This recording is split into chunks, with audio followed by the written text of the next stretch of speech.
नमस्कार साथियों, मैं आज अति महत्वपूर्ण सेशन के साथ आपके सामने पुनः उपस्थित हुआ हूं ताकि आने वाला एग्जाम जो बीपीएससी टीचर का होने जा रहा है उसमें आपको अत्यधिक आपको लाभ मिल सके।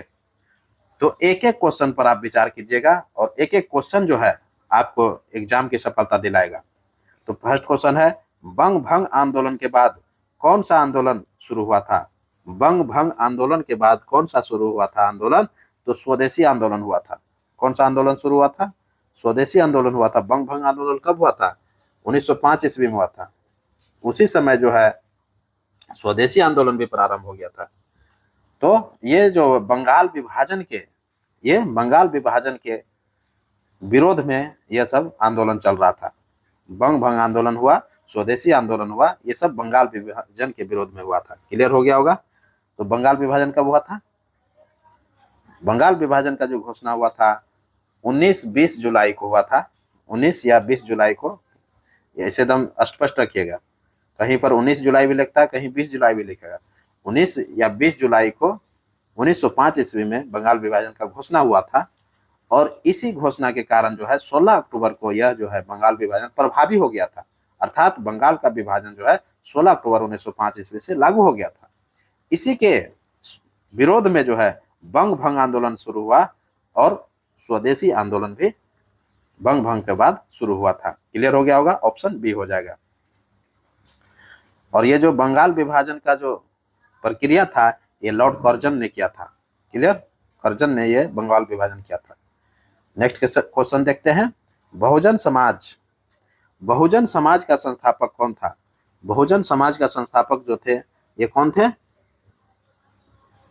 बहुजन समाज का संस्थापक मुकुंद राव पाटिल थे।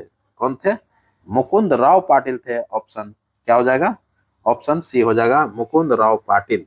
क्लियर। नेक्स्ट क्वेश्चन है, राजा राम मोहन राय द्वारा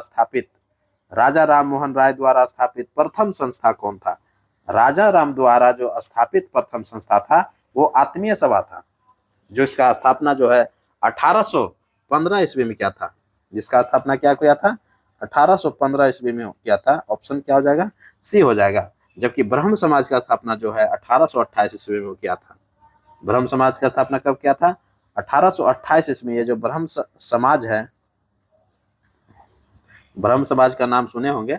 ब्रह्म समाज का स्थापना जो है 1828 ईस्वी में किया था, जो कि बहुत ही इंपॉर्टेंट क्वेश्चन है। बार बार ये एग्जाम क्वेश्चन पूछा जाता है, इसलिए ये क्वेश्चन जो है थोड़ा सा दूर से पूछ लिया है। क्या पूछा है कि राजा राम मोहन राय द्वारा स्थापित प्रथम संस्था कौन थे? तो आत्मीय सभा थी, जिसका स्थापना 1815 में किया था। क्लियर हो गया होगा।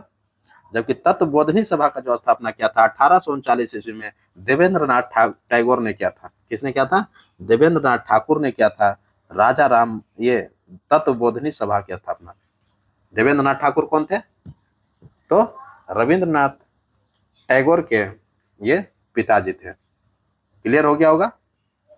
नेक्स्ट क्वेश्चन देखते हैं, लाला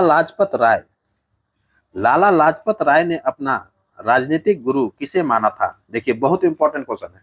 जो भी मैंने एग्जाम में जो क्वेश्चन देख सेट किया हूं वो सारा जो है एग्जाम मॉडल आधारित है और एक एक क्वेश्चन जो है आपके एग्जामिनेशन वनडे जो एग्जामिनेशन होने जा रहा है उसमें आपको देखने के लिए मिलेगा। यही कह रहा है कि लाला कर लीजिएगा।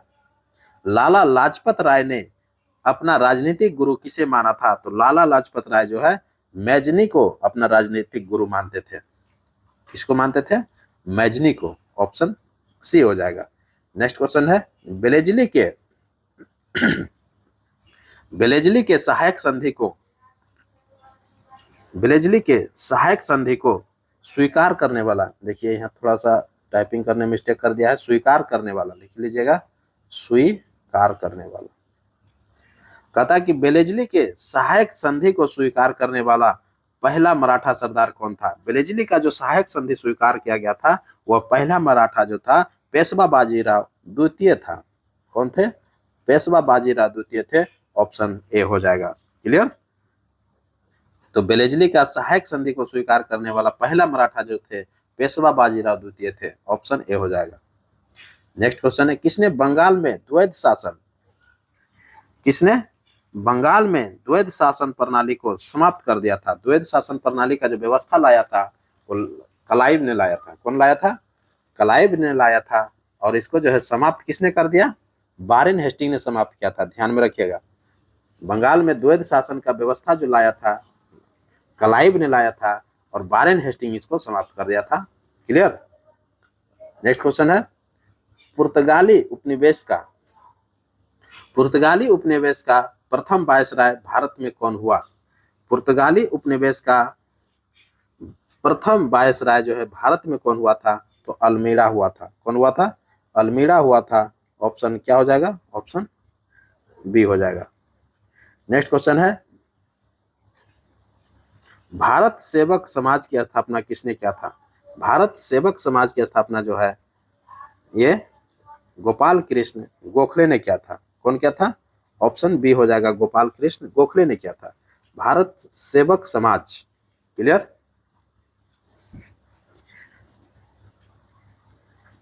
इसको बोलते हैं servant of India society. Servant of India society, ये भारत सेवक समाज जो है सर्वेंट ऑफ इंडिया सोसाइटी है, इसकी स्थापना गोपाल कृष्ण गोखले ने किया था। कभी कभी इसका इंग्लिश वर्जन भी पूछता है। क्या पूछता है? सर्वेंट ऑफ इंडिया सोसाइटी की स्थापना जो किसने किया था? तो ये गोपाल कृष्ण गोखले ने किया था। भारत सेवक समाज पूछ लिया है। क्लियर? तो गोपाल कृष्ण गोखले हो जाएगा। नेक्स्ट क्वेश्चन है, भारतीय राष्ट्रवाद का पैगंबर किसे माना जाता है?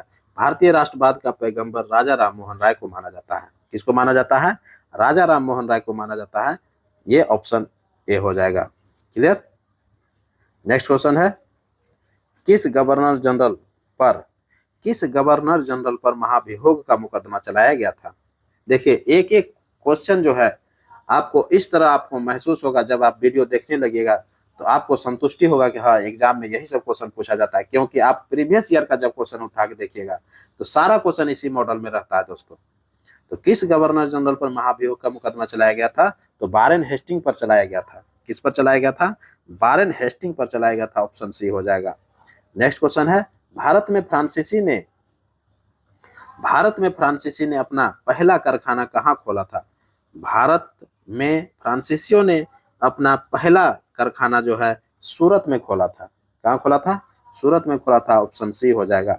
नेक्स्ट क्वेश्चन है, कांग्रेस का पहला विघटन कब हुआ था? देखिए, बहुत इंपॉर्टेंट क्वेश्चन आ गया। कांग्रेस का पहला विघटन कब हुआ था? तो कांग्रेस का जो पहला विघटन हुआ था ये 1907 ईस्वी में सूरत में हुआ था। कहाँ हुआ था? 1907 ईस्वी में सूरत में हुआ था। ऑप्शन क्या हो जाएगा? ऑप्शन बी हो जाएगा, सूरत। कांग्रेस का पहला विघटन कब हुआ था? 1907 ईस्वी में सूरत में हुआ था। क्लियर? और 1907 ईस्वी का जो कांग्रेस का जो अध्यक्षता किया था ये कौन किया था? रास बिहारी घोष ने कर रहा था। रास बिहारी घोष। ठीक ना? इस तरह से आप क्लियर रखिएगा, क्योंकि एक एक पॉइंट जो है आपको एग्जाम तक की सफलता दिलाता है। जबकि दूसरा कांग्रेस का जो विभाजन हुआ था 1918 ईस्वी में हुआ था। क्लियर? नेक्स्ट क्वेश्चन बढ़ते हैं, निम्न में से कौन सा कथन सत्य है? निम्न में से कौन सा कथन सत्य है? एक एक करके देखते हैं। कांग्रेस का 27वां अधिवेशन बांकीपुर में हुआ था। बिल्कुल, ये बांकीपुर में जो ये कांग्रेस का 27वां अधिवेशन हुआ था 1912 ईस्वी में हुआ था। कब हुआ था? कांग्रेस का 27वां अधिवेशन 1912 ईस्वी में बांकीपुर में हुआ था। क्लियर? ऑप्शन ए सही है। दूसरा है आदि ब्रह्म समाज है। ये देखिए, ब्रह्म समाज कर लीजिएगा आप लोग। ये आदि ब्रह्म समाज की स्थापना देवेंद्रनाथ टैगोर ने किया था। बिल्कुल जो है आदि ब्रह्म समाज की स्थापना देवेंद्रनाथ टैगोर ने किया था। ये बिल्कुल सही है। तीसरा है सिख संप्रदाय का अंतिम सिख साम्राज्य का अंतिम शासक दलीप सिंह थे। बिल्कुल जो है सिख साम्राज्य का अंतिम शासक जो थे वो दलीप सिंह थे। बिल्कुल सही है। ये तीनों ऑप्शन सही है। क्लियर? तो उपयुक्त में से क्या हो जाएगा? उपयुक्त में से एक से अधिक सत्य है। नेक्स्ट क्वेश्चन है, देखिए यह क्वेश्चन आप देख करके आप अंदाजा लगा सकते हैं कि यह किस तरह का क्वेश्चन पूछ लिया गया है। एग्जाम में जब यही सब क्वेश्चन पूछा जाता है तो आपको लगेगा कि यह जो है क्वेश्चन कहाँ से आ गया है और पता नहीं चलता है दोस्तों। यह क्वेश्चन देखिए, कहता है ये, और टाइपिंग करने में मिस्टेक कर दिया, ये किसे कर लीजिएगा, किसे स्वर्ग से उत्पन्न सेना नायक कहा गया है। देखिए कितना इंपॉर्टेंट क्वेश्चन है। ये किसको जो है स्वर्ग से उत्पन्न सेना नायक कहा गया है, ये से नहीं होगा, स्वर्ग से उत्पन्न सेना नायक है ये इसको इंपॉर्टेंट कर लीजिएगा। स्वर्ग से उत्पन्न सेना नायक किसको कहा गया है, तो क्लाइव को जो है यह संज्ञा दिया था ब्रिटिश के द्वारा, अंग्रेजों के द्वारा जो है स्वर्ग से उत्पन्न सेना नायक का संज्ञा दिया था क्लाइव को। ऑप्शन क्या हो जाएगा, ऑप्शन ए हो जाएगा। नेक्स्ट क्वेश्चन है नीला जल योजना। देखिए नीला जल योजना किससे संबंधित है, ये किससे संबंधित हो जाएगा, किससे संबंधित है। नीला जल योजना जो है किससे संबंधित है, तो द अल्मीरा से संबंधित है। किससे संबंधित है, द अल्मीरा से संबंधित है, क्योंकि ब्लू वाटर पॉलिसी जो है इसी को बोलते हैं, इसको क्या बोलते हैं, ब्लू वाटर पॉलिसी। और ब्लू वाटर पॉलिसी जो थे उस समय फेमस थे। ब्लू वाटर पॉलिसी अल्मीरा ने लाया था, ऑप्शन बी हो जाएगा, जिसको नीला जल योजना बोलते हैं, ब्लू वाटर पॉलिसी है ये। क्लियर। नेक्स्ट क्वेश्चन है अंग्रेजों द्वारा सिंध विजय संपन्न हुआ था। अंग्रेजों द्वारा सिंध विजय संपन्न हुआ था एलन बैरो के समय। अंग्रेजों द्वारा जो है सिंध का जो विजय संपन्न हुआ था एलन बैरो के समय हुआ था। किसके समय हुआ था, एलन बैरो के समय हुआ था, ऑप्शन सी हो जाएगा। नेक्स्ट क्वेश्चन है सर्वप्रथम स्वराज्य शब्द का प्रयोग किसने किया। सर्वप्रथम जो है स्वराज्य शब्द का प्रयोग किसने किया था, एवं हिंदी को राष्ट्रभाषा माना था। हिंदी को राष्ट्रभाषा माना था, तो बहुत ही इंपॉर्टेंट क्वेश्चन है दोस्तों, तो स्वामी दयानंद सरस्वती हो जाएगा। कौन हो जाएगा, ऑप्शन सी हो जाएगा, स्वामी दयानंद सरस्वती। सर्वप्रथम स्वराज्य शब्द का प्रयोग किसने किया एवं हिंदी को राष्ट्रभाषा माना, तो स्वामी दयानंद सरस्वती ने किया था। Clear, option C. Next question है अंग्रेजी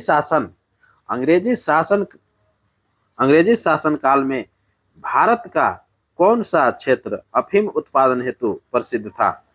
अंग्रेजी शासन काल में भारत का कौन सा क्षेत्र अफीम उत्पादन हेतु प्रसिद्ध था, तो ये बिहार का क्षेत्र था दोस्तों। अंग्रेजों के शासन काल में जो है अफीम के लिए जो प्रसिद्ध था क्षेत्र वो बिहार ही था, ऑप्शन सी हो जाएगा। क्लियर। नेक्स्ट क्वेश्चन है रंजीत सिंह किस मिशन से संबंधित है। मिशन नहीं होगा, मिसल हो जाएगा, ये सही कर लीजिएगा, मिसल। क्लियर, ये मिसल हो जाएगा। रंजीत सिंह किस मिसल से संबंधित थे, तो रंजीत सिंह जो थे सुकर चकिया मिसल से संबंधित थे, ऑप्शन क्या हो जाएगा, सुकर चकिया हो जाएगा, ऑप्शन बी हो जाएगा। सुकर चकिया मिसल जो थे ये इसी से संबंधित थे Ranjit Singh. Clear. Next question है यह कह रहा कि हिंद तथा ईरानी वास्तुकला के समन्वय का प्रथम उदाहरण है। हिंद तथा ईरानी वास्तुकला के समन्वय का प्रथम उदाहरण जो है कौन देखने के लिए मिलता है, तो शेरशाह का मकबरा मिलता है। ऑप्शन क्या हो जाएगा, शेरशाह का मकबरा हो जाएगा। हिंद तथा ईरानी वास्तुकला के समन्वय का प्रथम उदाहरण जो है शेरशाह का मकबरा है। क्लियर, ऑप्शन ए हो जाएगा। नेक्स्ट क्वेश्चन है शेरशाह द्वारा चलाए गए चांदी का सिक्के का नाम क्या था। शेरशाह के द्वारा जो चलाया गया था चांदी का सिक्का उसको रुपया बोलते थे, जबकि तांबा का जो सिक्का चलाता था उसको दाम बोलते थे। शेरशाह के द्वारा चलाया गया चांदी का सिक्का रुपया के नाम से प्रसिद्ध हुआ और तांबे का सिक्का दाम के नाम से जाना जाता था। और ये जो दाम और चांदी का जो सम्मिश्रण था ये बहुत ही उस समय जो था ये खजाने का काम करता था। क्लियर, तो ऑप्शन क्या हो जाएगा, चांदी के सिक्के जो है रुपया कहलाते थे और तांबा का सिक्का दाम कहलाता था। ये एकदम क्लियर रखिएगा। नेक्स्ट क्वेश्चन है बाबर को अपने उदारता के लिए कौन सी उपाधि दी गई थी। बाबर को अपनी उदारता के लिए कौन सी उपाधि दिया गया था? तो कलंदर की उपाधि दिया गया था। किसकी उपाधि दिया गया था? कलंदर की उपाधि दिया गया था। ऑप्शन बी हो जाएगा। नेक्स्ट क्वेश्चन है, शंकराचार्य का जन्म कब हुआ? शंकराचार्य का जन्म कब हुआ था? तो शंकराचार्य का जन्म जो हुआ था 708 ईस्वी में हुआ था। 708 ईस्वी में हुआ था। ऑप्शन क्या हो जाएगा? ऑप्शन ए हो जाएगा 708 ईस्वी। और ये केरल के कलाड़ी नामक गांव में हुआ था। ध्यान में रखिएगा, शंकराचार्य का जो जन्म हुआ था 708 ईस्वी में, ये केरल के कलाड़ी नामक गांव में हुआ था, जिसकी माता जो थी आर्यम्बा थी। जिसकी माता कौन थी? आर्यम्बा थी। क्लियर? क्लियर रखिएगा एकदम। नेक्स्ट क्वेश्चन देखते हैं। शेरशाह के समय चांदी के रुपये एवं तांबे के दाम का विनिमय अनुपात क्या था? शेरशाह के समय चांदी के रुपये एवं तांबे का दाम का विनिमय अनुपात क्या था? तो 1:64 का था। कितना का था? 1:64 का था। क्लियर? ये बहुत इंपॉर्टेंट क्वेश्चन है। कहता है कि शेरशाह के समय चांदी के रुपये तथा तांबे के दाम का विनिमय अनुपात जो थे 1:64 के थे। ऑप्शन क्या हो जाएगा? ऑप्शन बी हो जाएगा। क्लियर? अर्थात 1 रुपया अगर चांदी का होता था तो 64 रुपया ये तांबे के दाम के बराबर होता था। तो इस तरह से आप क्लियर रखिएगा। नेक्स्ट क्वेश्चन है, शिवाजी को राजा की उपाधि किसने दिया था? शिवाजी को राजा की उपाधि जो है औरंगजेब ने दिया था। शिवाजी को राजा की उपाधि जो है औरंगजेब ने दिया था। क्यों? क्योंकि शिवाजी के चंगुल से निकल करके जो है, औरंगजेब के चंगुल से निकल करके शिवाजी फरार हो जाते हैं और अच्छा शासन जो है अपने मराठा साम्राज्य में करते हैं। यही कारण जो है शिवाजी को राजा की उपाधि जो है औरंगजेब ने दिया था। क्लियर? क्यों? क्योंकि फरार जो हुआ था उसको जयपुर भवन में जो है कैद करके रखा गया था। जब औरंगजेब ने शिवाजी को मिलने के लिए अपना दूत भेजा, निमंत्रण भेजा, तो शिवाजी जो है औरंगजेब से मिलने के लिए आगरा पहुंचे थे और वहीं पर जो है क्या किए थे, औरंगजेब ने इनको धोखे से कैद कर लिया था और धोखे से कैद करके उसको जयपुर भवन में रखा था। वहीं पर जयपुर भवन है और जयपुर भवन से ही उन्होंने क्या हुआ था, फरार हो गया था। इसीलिए जो है इनको जो है इनकी कुशलता के लिए जो है राजा की उपाधि से सम्मानित किया था। कौन? औरंगजेब ने। क्लियर? नेक्स्ट क्वेश्चन देखते हैं। जजिया कर को अंतिम रूप से किसने समाप्त कर दिया था? देखिए, जजिया कर जो है प्रारंभ से चल रहा है। जब अरबों का सिंध पर विजय प्राप्त हुआ था, जब अरब जो है, अरबवासी जो है, अरब आक्रमणकारी भारत पर आक्रमण किया था सर्वप्रथम 712 ईस्वी में, सभी लोग जानते हैं। तो 712 ईस्वी में जो हुआ था, सिंध पर आक्रमण किया था और उस समय जो है सिंध को अपने अंडर कर लिया था और उस समय से जजिया कर प्रारंभ था। उस समय से जजिया कर को चलाया जा रहा था और जजिया कर को जो है अनेक शासकों के द्वारा कभी बंद किया गया, कभी चलाया गया। तो वही कहता है, आप देखे होंगे कि जजिया कर को जो है अकबर ने भी 1564 ईस्वी में समाप्त किया था, आपको याद भी होगा। लेकिन कहता है कि पूर्ण रूप से जो है समाप्त कर दिया था किसने? तो ये मोहम्मद शाह ने किया था। कौन किया था? मोहम्मद शाह ने किया था। ऑप्शन क्या हो जाएगा? ऑप्शन सी हो जाएगा। जजिया कर को अंतिम रूप से किसने समाप्त कर दिया था? तो मोहम्मद शाह ने किया था। मोहम्मद शाह जो थे मयूर सिंहासन पर बैठने वाला अंतिम बादशाह भी थे। क्लियर? मयूर सिंहासन पर बैठने वाला अंतिम बादशाह इसलिए हुआ क्योंकि नादिर शाह का आक्रमण इसके समय में हुआ था है 1739 ईस्वी में, और नादिर शाह जो है पूरी दिल्ली को लूटपाट करके मयूर सिंहासन को भी साथ ले चला जाता है। तो इस तरह से आप क्लियर रखिएगा। नेक्स्ट क्वेश्चन की ओर बढ़ते हैं। निम्न में कथन में से कौन सा सत्य है? देखिए, एक एक कथन के हम लोग चर्चा करते हैं। ये पहला ऑप्शन है, अंग्रेज एवं दौलत राव सिंधिया के बीच सुरजी अर्जुन गांव की संधि 1803 ईस्वी में हुआ था। अंग्रेज एवं दौलत राव सिंधिया के बीच सुरजी अर्जन गांव की संधि जो है 1803 ईस्वी में हुआ था। ये बिल्कुल सही है। अंग्रेज एवं दौलत राव सिंधिया के बीच में सुरजी अर्जन गांव की संधि हुआ था 1803 ईस्वी में। क्लियर। दूसरा है मुगल शासन। मुगल शासन व्यवस्था में मंत्री परिषद को विजारत कहा जाता था। एकदम बिल्कुल सही है। मुगल शासन काल में मंत्री परिषद को जो है विजारत कहा जाता था। बिल्कुल सही है। तीसरा है आगरा के किले के दीवान ए आम में औरंगजेब के समक्ष शिवाजी मई 1666 ईस्वी में उपस्थित हुए थे। जस्ट अभी हम इसका चर्चा कर रहे थे। ये ऑप्शन सही है। क्या कर रहे थे कि आगरा के किले के दीवान ए आम में जो है उस समय औरंगजेब वहां पर मौजूद थे। दीवान ए आम में औरंगजेब के समक्ष जो है शिवाजी उपस्थित होते हैं मई 1666 ईस्वी में। मई 1666 ईस्वी में। क्लियर। और यहीं पर जो है धोखे से जो है औरंगजेब क्या करते हैं, शिवाजी को पकड़ लेते हैं और उनको कैद कर देते हैं। कहां पर कैद करके रखते हैं? जयपुर भवन में। वहीं पर जयपुर भवन है। क्लियर। तो इस तरह से ये तीनों ऑप्शन सही है। उपरोक्त में से क्या हो जाएगा? एक से अधिक हो जाएगा। क्लियर। नेक्स्ट क्वेश्चन देखते हैं।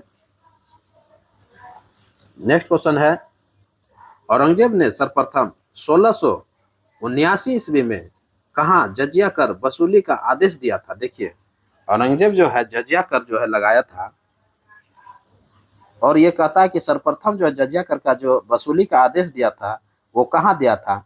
तो मारवाड़ में दिया था। कहां दिया था?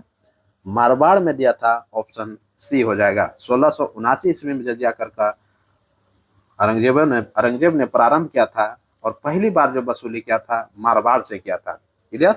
ऑप्शन क्या हो जाएगा? मारवाड़ हो जाएगा। Option C. नेक्स्ट क्वेश्चन है किस गुप्त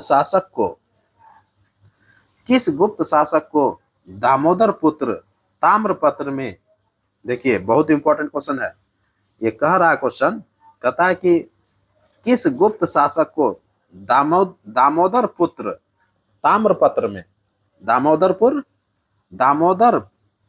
पुत्र है ताम्रपत्र में भूमि बिक्री संबंधी अधिकारियों के उल्लेख है। बहुत इंपॉर्टेंट क्वेश्चन है दोस्तों। एक एक क्वेश्चन जो है आपके एग्जाम के मॉडल के आधार पर तैयार किया गया है, इसीलिए आपको ये दायित्व बन जाता है कि सभी वीडियो देखिए, तभी जाकर के एग्जाम में जो है आपको बड़ी सफलता मिलती है। और एग्जाम में जब बड़ी सफलता मिलती है आपको समाज में जो है बड़ी सफलता मिलती है और समाज आपके साथ खड़ा हो जाता है। क्योंकि आज का जो है प्रवृत्ति यही चला है दोस्तों। किस गुप्त शासक को दामोदर पुत्र ताम्रपत्र में भूमि बिक्री संबंधी अधिकारियों का उल्लेख मिलता है? ये कुमार गुप्त का प्रथम का जो है ताम्रपत्र में मिलता है। कुमार गुप्त प्रथम हो जाएगा। ऑप्शन ए हो जाएगा। क्लियर। नेक्स्ट क्वेश्चन है गुप्त काल के राजाओं की शासकीय भाषा क्या थे? गुप्त काल के राजाओं की शासकीय भाषा जो थी वो संस्कृत थी। क्या थे? संस्कृत थी। ऑप्शन बी हो जाएगा। जबकि गुप्त वंश का राजकीय चिन्ह जो था वो गरुड़ था। क्या था? गुप्त राजाओं का राजकीय भाषा जो थी संस्कृत थी, जबकि राजकीय चिन्ह का अगर बात करें तो गरुड़ हो जाता है। क्लियर। नेक्स्ट क्वेश्चन है अजंता की गुफा संख्या 17 में किस घटना का विवरण है? अजंता की गुफा संख्या 17 में किस घटना का विवरण है? तो गौतम बुद्ध का घटना का विवरण है दोस्तों। 16 और 17 जो है अजंता की गुफाएं, 16 और 17 में गौतम बुद्ध का जो है चर्चा है। एकदम क्लियर रखिएगा। तो वही पूछ रहा है कि अजंता की गुफा संख्या 17 में किस घटना का विवरण मिलता है? तो गौतम बुद्ध का मिलता है। गौतम बुद्ध के जन्म एवं उसके जीवन संबंधित घटनाओं का विवरण मिलता है। क्या मिलता है? गौतम बुद्ध के जन्म एवं उसके जीवन संबंधित घटना का वर्णन मिलता है। क्लियर। तो गौतम बुद्ध हो जाएगा। ऑप्शन बी हो जाएगा। नेक्स्ट क्वेश्चन है गुप्त साम्राज्य में सबसे बड़ी प्रादेशिक इकाई क्या कहलाती थी? गुप्त साम्राज्य में सबसे बड़ी प्रादेशिक इकाई जो कहलाती थी वो देश होता था। गुप्त साम्राज्य में क्या हो जाता था? सबसे बड़ा इकाई देश होता था। क्लियर। और गुप्त काल में मंदिर बनाने की कला का जन्म होता है दोस्तों। मंदिर बनाने का जो कला अभी जो हम लोग देख रहे हैं वो गुप्त काल से ही प्रारंभ है। गुप्त काल गुप्त सम्राट जो है वैष्णव धर्म के अनुयायी थे। गुप्त काल में जो जितने भी शासक सम्राट हुए वो वैष्णव धर्म को मानते थे। क्लियर। गुप्त काल में वेश्यावृत्ति करने वाली जो महिला होती थी उसको गणिका कहा गया था। गुप्त काल में जो वेश्यावृत्ति जो करती थी महिलाएं उसको गणिका कहा गया है। क्लियर। और गुप्त काल में स्वर्ण मुद्रा को जो है दिनार कहा गया है। गुप्त काल में जब स्वर्ण मुद्रा चलाया जा रहा था उसको दिनार कहा गया था। क्लियर। जबकि गुप्त साम्राज्य की स्थापना जो है वत्स महाजनपद में हुई थी। गुप्त साम्राज्य का जो स्थापना हुआ था वो कहाँ हुआ था? वत्स महाजनपद में हुआ था। कभी कभी क्वेश्चन भी पूछ लेता है कि गुप्त साम्राज्य की स्थापना जो है कहाँ हुआ था, तो वत्स महाजनपद में हुआ था। क्लियर। ऑप्शन इस तरह से आप ध्यान में रखिएगा। तो क्वेश्चन क्या था? ये गुप्त साम्राज्य में सबसे बड़ी प्रादेशिक इकाई जो थी देश थी। ऑप्शन बी हो जाएगा। नेक्स्ट क्वेश्चन है दीन पनाह नामक नए नगर की स्थापना। दीन पनाह नामक नए नगर की स्थापना 1533 ईस्वी में किसने किया था? तो दीन पनाह नामक नए नगर की स्थापना जो है 1533 ईस्वी में हुमायूं ने किया था। किसने किया था? हुमायूं हो जाएगा। ऑप्शन सी हो जाएगा। नेक्स्ट क्वेश्चन है शेरशाह द्वारा चलाए गए सोने के सिक्के। शेरशाह द्वारा चलाए गए सोने के सिक्के का नाम क्या था? तो शेरशाह द्वारा जो चलाया गया था सोना का सिक्का वो अशरफ नाम था। क्या नाम था? अशरफ नाम था। ऑप्शन क्या हो जाएगा? सी हो जाएगा। जबकि चांदी के सिक्के जो है रुपया कहलाते थे और तांबा का सिक्का दाम कहलाता था। ये तीनों क्लियर रखिएगा। शेरशाह द्वारा जो चलाया गया था सोना का सिक्का उसको अशरफ बोलते थे और चांदी के सिक्के को रुपया बोलते थे और तांबा के सिक्के को दाम बोलता था। तो क्लियर हो गया होगा। ये तीनों सिक्का एकदम क्लियर रखिएगा क्योंकि एक एक पॉइंट आपको एक एक क्वेश्चन जो है एग्जाम की सफलता दिलाता है दोस्तों। और शेरशाह ने कन्नौज के स्थान पर जो है शेरशाह नगर का स्थापना किया था। कभी कभी क्वेश्चन भी पूछ लेता है कि शेरशाह नगर का स्थापना जो है किस नगर के स्थान पर किया था? तो कन्नौज के स्थान पर जो है कन्नौज को जो है नाम बदल दिया था और शेरशाह नगर कर दिया था। शेरशाह के समय तांबे का सिक्का जो थे वो किस रूप में चलते थे? पावला, जीतल, अधोला, ये सब नाम कहलाता था। तांबा का सिक्का का नाम जो था क्या क्या था? पावला था, जीतल था और अधोला था। ये तीन नाम थे, याद रखिएगा। तांबा का सिक्का था। कौन कौन था तांबा का सिक्का? पावला, जीतल, अधोला। किसी क्लियर? पावला हो गया, जीतल हो गया और अधोला हो गया। ये तीन गो जो है तांबा का सिक्का चल रहा था। शेरशाह की चर्चा कर रहे हैं। नेक्स्ट क्वेश्चन देखते हैं और ये अंतिम क्वेश्चन रहेगा। कह रहा है कि निम्न में से कौन सा कथन सत्य है? एक एक कथन की चर्चा करते हैं। पहला है अलाउद्दीन साबिर बाबा फरीद के शिष्य थे। अलाउद्दीन साबिर जो थे ये बाबा फरीद के शिष्य थे। ये बिल्कुल सही है। अलाउद्दीन साबिर जो थे बाबा फरीद के शिष्य थे। एक नंबर सही हो गया। दूसरा जो है बाबा फरीद के रचनाएं गुरु ग्रंथ साहिब में शामिल है। बाबा फरीद की जो रचनाएं हैं वो गुरु ग्रंथ साहिब में सम्मिलित है। बिल्कुल सही है। तीसरा है शेरशाह ने 1541 ईस्वी में पाटलिपुत्र को पटना के नाम से पुनः स्थापित किया था। शेरशाह ने 1541 ईस्वी में पाटलिपुत्र को पटना के नाम से पुनः स्थापित किया था। ये बिल्कुल सही है। जिस तरह से शेरशाह सूरी ने शेरशाह नगर बसाया था कन्नौज के स्थान पर, शेरसूरी नगर स्थापित किया था। शेरसूरी नगर किसके स्थान पर? कन्नौज के स्थान पर। उसी प्रकार पाटलिपुत्रा के स्थान पर पटना का स्थापना किया था 1541 ईस्वी में। यह भी सही है। तो एकदम क्लियर रखिएगा। उपयुक्त में से ये तीनों सही है। उपयुक्त में से एक से अधिक हो जाएगा। ऑप्शन डी हो जाएगा। तो इसी के साथ अब हमको इजाजत दीजिए। मैं पुनः एक नए वीडियो के साथ आपके सामने उपस्थित होऊंगा। तब तक के लिए पढ़िए और अगले वीडियो का इंतजार कीजिए। नमस्कार, जय हिंद।